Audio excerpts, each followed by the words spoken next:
हमारा मईशत को डिफ़ॉल्ट से बचाना कुछ अनासिर को हजम नहीं हो रहा। आगे बढ़ते रहे तो 2030 तक पाकिस्तान G20 का हिस्सा होगा। नायब वज़ीर आज़म इसहाक़ डार के तकरीर से खिताब, कहा दुश्मन पाकिस्तान को डिफ़ॉल्ट में देखना चाहता है।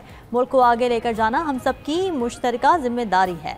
मईशत की बेहतरी के लिए नौजवान अपनी सलाहियतें बरूए कार लाएँ। वज़ीर आज़म मुआशी इस्तेहकाम के लिए दिन रात कोशां हैं। आने वाले दौर में चैलेंजेस का बेहतर अंदाज में मुकाबला करेंगे। पाकिस्तान अब कभी सिफारती तन्हाई का शिकार नहीं होगा। वफाकी वज़ीर ख़जाना मोहम्मद औरंगज़ेब ने कहा कि IMF मिशन से बातचीत अच्छे अंदाज में बढ़ रही है। बैरूनी सरमायाकारों के लिए पाकिस्तान में वसी मौक़े हैं। जदीद टेक्नोलॉजी को मद्देनज़र रखकर मुस्तक़बिल की पॉलिसीज़ बना रहे हैं। इदारों में इस्लाहात का अमल जारी रहेगा।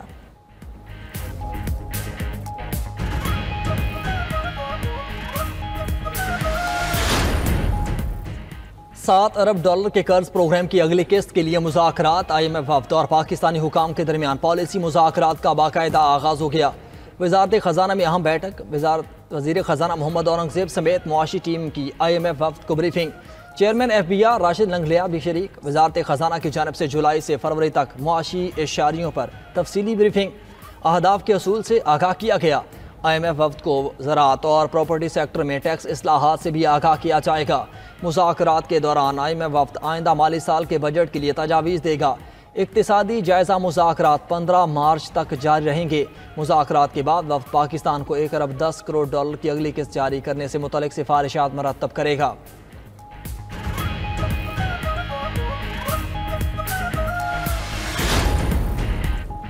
वज़ीर आज़म के हालिया दौरा आज़रबाईजान पर जायज़ा इजलास। मुफ़ाहमती यादाश्तों और मुआहिदों को जल्द अमली जामा पहनाने की हिदायत। शहबाज शरीफ ने तिजारती हजम 2 अरब डॉलर पर पहुँचाने के लाहे अमल भी मांग लिया। आज़री सदर के आइंदा माह मुतवक्के दौरा पाकिस्तान से पहले तैयारियां मुकम्मल की जाएंगी। विफाकी हुकूमत का 1 साल मुकम्मल होने पर काबीना का खुसूसी इजलास कुछ देर बाद होगा। वज़ीर आज़म और काबीना अराकीन अवाम के सामने कारकर्दगी पेश करेंगे। कन्वेंशन सेंटर इस्लामाबाद में शेड्यूल इजलास में कारोबारी हजरात, चैम्बर्स नुमाइंदगान, तलबा और दीगर शोबों से शहरियों को मदऊ किया गया है। सिविलियंस का ट्रायल कहीं भी हो, क्या फ़र्क पड़ता है? जुर्म करने पर सज़ा तो होनी चाहिए। सारे फॉरम काबिल एहतराम हैं। फौजी अदालतों में मुताल्लिक़ केस आइनी बेंच के जस्टिस जमाल मंदोखेल के रिमार्क्स। वकील फैसल सिद्दीकी ने कहा कि ट्रायल में ज़मीन आसमान का फ़र्क है। एक ट्रायल आज़ाद है, दूसरा मिलिट्री में है। दौरान समाअत जस्टिस मोहम्मद अली मज़र ने इस्तफसार किया कि मिलिट्री कोर्ट से कितने लोग रिहा हुए। वकील फैसल सिद्दीकी ने बताया कि कुल 105 मुल्ज़िमान थे, 39 मुल्ज़िमान रिहा हुए, 66 जेलों में हैं। सिविल सोसाइटी के वकील फैसल सिद्दीकी के दलाइल मुकम्मल। एक और दरख्वास्त गुजार के वकील आबिद जुबैरी ने दलाइल शुरू कर दिए। कहा अटॉर्नी जनरल की जानिब से अपील का हक देने की कानून साजी का बताया गया था।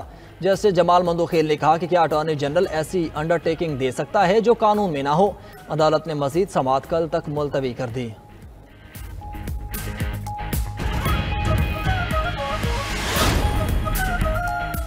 इलेक्शन कमीशन अपनी जिम्मेदारियां पूरी करने में नाकाम हो चुका। इंट्रा पार्टी इलेक्शन को 1 साल हो गया, अभी तक सर्टिफिकेट नहीं मिला। चेयरमैन PTI बैरिस्टर गोहर की मीडिया से गुफ्तगू। बोले सुप्रीम कोर्ट ने मखसूस नशिस्तों पर हमारे हक में फैसला दिया। इलेक्शन कमीशन ने वो फैसला भी रोका हुआ है। हमारा हक हमें मिलना चाहिए। उधर PTI इंट्रा पार्टी इंतखाबात केस में इलेक्शन कमीशन ने बैरिस्टर गोहर की दस्तावेजात को नामुकम्मल करार दे दिया। Member election commission Khyber Pakhtunkhwa ने रिमार्क्स दिए। PTI इंट्रा पार्टी इंतखाबात मुतनाज़िया हैं। केस की मजीद समाअत 8 अप्रैल तक मुलतवी। दरख्वास्त गुजार अकबर एस बाबर केस के फैसले में ताखीर पर नाराज। बोले डर है कहीं फिर से इलेक्शन का वक्त न आ जाए। इस्लामाबाद हाई कोर्ट ने बानी PTI और बुशरा बीबी की मुलाकात ना कराने पर तौहीन अदालत की दरख्वास्त निपटा दी। सुपरिटेंडेंट अडयाला जेल ने अदालत में पेश होकर बताया कि अदालती हुक्म पर मुकम्मल अमल हो रहा है। बानी PTI और बुशरा बीबी की हर मंगल को मुलाकात कराई जाती है। कायम मकाम चीफ जस्टिस सरफराज डोगर ने वकील को मुखातिब करते हुए रिमार्क्स दिए, ये तो आपको फेवर दे रहे हैं। वकील फैसल चौधरी ने जवाब दिया कि मसला इनकी तरफ से नहीं आता, कहीं और से आता है। जस्टिस सरफराज डोगर ने कहा कि हम यहाँ बैठे हैं, देख लेंगे।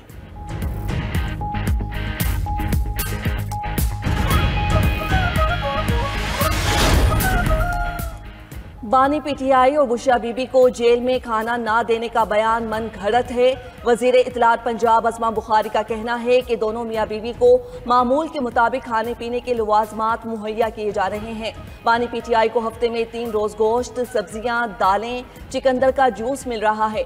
कॉफ़ी, उबले अंडे और खुश्क मेवाजात भी खाने को मिलते हैं। बुशरा बीबी का खाने को जो दिल चाहता है वो मुहैया किया जाता है।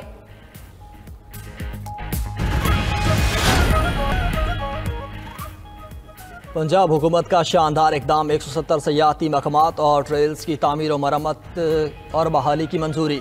वज़ीर आला पंजाब मरियम नवाज का कहना है कि पंजाब को आलमी सयाहत का मरकज़ बनाएंगे। पंजाब की पहली मुकम्मल टूरिज़म मैग्निफिसेंट ऐप भी तैयार, जल्द आगाज़ होगा। सयाहती मकामात की वर्चुअल सैर की जा सकेगी। वज़ीर आला पंजाब की काविशों से पुराने मराकज़ी सेहत की हालत बदलने लगी। दूर दराज इलाकों के मराकज़ी सेहत जदीद तर्ज के क्लिनिक बन गए। State of the art Maryam Nawaz health clinic का इंतज़ाम यंग डॉक्टर्स के सपोर्ट कर दिया गया। विफाक के बाद पंजाब काबीना में भी जल्द तौसीह का इम्कान, 12 नाम ज़ेरे गौर। ज़राए के मुताबिक वज़ीर आला मरियम नवाज और नवाज शरीफ की मुशावरत के बाद काबीना में तौसीह होगी। शुएब सिद्दीकी, राना इकबाल, मलिक असद खोखर, मंशा अल्लाह भट्ट के नाम वजारत की दौड़ में शामिल। सलमान नईम, अयूब गाधी, बेगम ज़किया शाहनवाज और राना अरशद के नाम भी ज़ेरे गौर।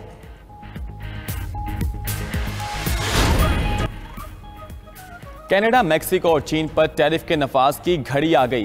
ट्रंप ने कनाडा और मेक्सिको की अशिया पर 25% टैरिफ का ऐलान किया था। ट्रंप ने चीन पर 10% टैरिफ लगाया, बाद में मजीद 10% टैरिफ लगाने का ऐलान किया था।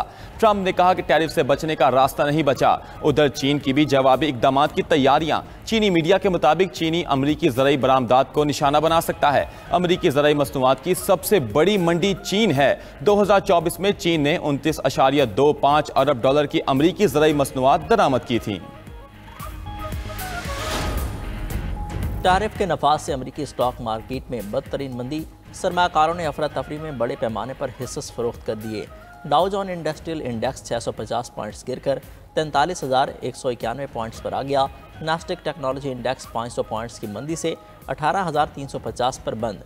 S&P इंडेक्स में 150 पॉइंट्स की कमी 5,849 पर बंद हुआ। क्रिप्टो करेंसी की कदर में भी गिरावट का सिलसिला जारी। बिटकॉइन 85,636 डॉलर की सतह पर ट्रेड होने लगा। एथरियम 2,121 डॉलर की सतह पर आ गया।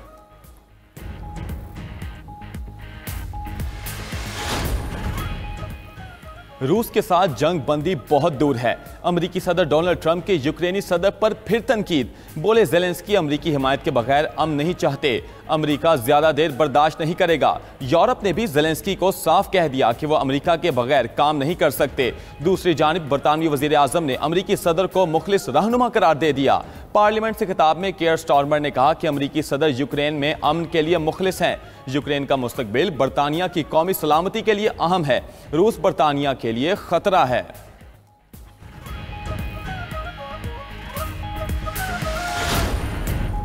दहशतगर्द इस्राएली वज़ीर आज़म की हमास को फिर धमकियाँ। नेतन्याहू ने कहा कैदियों को रिहा न किया तो नताइज संगीन होंगे। हमास तस्वर भी नहीं कर सकती। हमास के पास जंगबंदी में तोसी कबूल करने के सिवा कोई रास्ता नहीं। तमाम इस्राएली कैदियों की रिहाई तक जंगबंदी का दूसरा मरहला शुरू नहीं होगा। हमास रहनुमा उसामा हमदान ने रद्द-ए-अमल देते हुए कहा इसराइल जंगबंदी को सबूताज कर रहा है। दूसरी जानिब इसराइल के शाम और लबनान के सरहदी इलाकों पर फ़ज़ाई हमले। सिहोनी फ़ौज ने शाम में बशार अल-असद के आबाई इलाके को निशाना बनाया।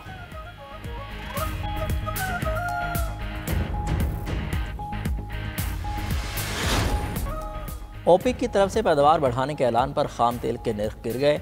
अमरीकी खाम तेल की फ़ी बैरल कीमत 1.46 डॉलर कमी से 68.30 डॉलर हो गई। बरतानी ब्रेंट खाम तेल 1.26 डॉलर सस्ता हो गया। फ़ी बैरल नई कीमत 71.55 डॉलर हो गई। ओपेक अप्रैल में खाम तेल की पैदावार में 1,38,000 बैरल यौमिया इजाफा करेगा। रमज़ान मुबारक में मुनाफाखोर बेलगाम फल, सब्जियाँ और गोश्त की मनमानी कीमतें मुकर्रर। लाहौर में सेब का डीसी रेट 300 रुपये, मार्केट में 400 रुपये किलो फरोख्त। केला 250 रुपये की बजाय 300 रुपये दर्जन तक बेचा जाने लगा। स्ट्रॉबेरी 345 की बजाय 500 रुपये किलो तक जा पहुँची। दीगर शहरों में रेट्स मजीद हाई। आलू, प्याज, टमाटर की कीमतें भी 20 से 30 रुपये तक बढ़ गईं। मुर्गी का गोश्त 600 रुपये से ऊपर, शहरियों का कहना है कि कोई चीज़ भी DC रेट पर दस्तयाब नहीं, हुकूमत नोटिस ले।